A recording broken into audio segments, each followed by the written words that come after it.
চোখের সামনে সন্তানকে বেড়ে উঠতে দেখা সব বাবা মায়ের জন্যই আনন্দের, কিন্তু সন্তানের লালন পালন কখনো সহজ বিষয় নয়। বাবা মায়ের প্রতিটি আচরণ সন্তানের মানসিক ও সামাজিক বিকাশে প্রভাব ফেলে। বিশেষজ্ঞরা বলছেন, কিছু ভুল অভ্যাস সন্তানকে মানসিকভাবে ক্ষতিগ্রস্ত করতে পারে।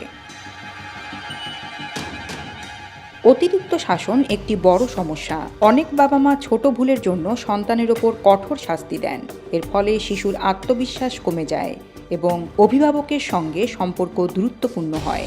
এছাড়া সন্তানকে অন্যদের সঙ্গে তুলনা করা উচিত নয়। পরীক্ষার ফলাফল, উচ্চতা বা আচরণের কারণে সন্তানকে ভাই বোন কিংবা বন্ধুর সঙ্গে তুলনা করলে তারা হীনমন্যতায় ভোগে এবং নিজেদের দক্ষতা বিকাশে কুণ্ঠাবোধ করে।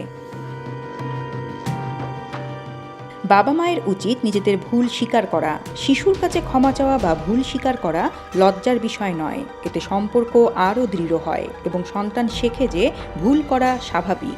ভালো কাজের প্রশংসাও অপরিহার্য। ছবি আঁকা, সুন্দর হাতের লেখা কিংবা সময় মতো পড়তে বসার মতো ছোট ছোট বিষয়গুলোও প্রশংসার যোগ্য।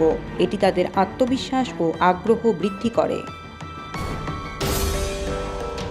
সবচেয়ে গুরুত্বপূর্ণ হলো সময় দেওয়া। মূল্যবান উপহার বা টাকার পরিবর্তে সন্তানের সঙ্গে মানসম্পন্ন সময় কাটানো তাদের ভালোবাসা ও সম্মান অনুভব করায়। ছোট ছোট সিদ্ধান্ত নেয়ার সুযোগ দেওয়া, যেমন কোন জামা পরবে, কি খাবে, তা ঠিক করার স্বাধীনতা সন্তানের আত্মবিশ্বাস গড়ে তোলে।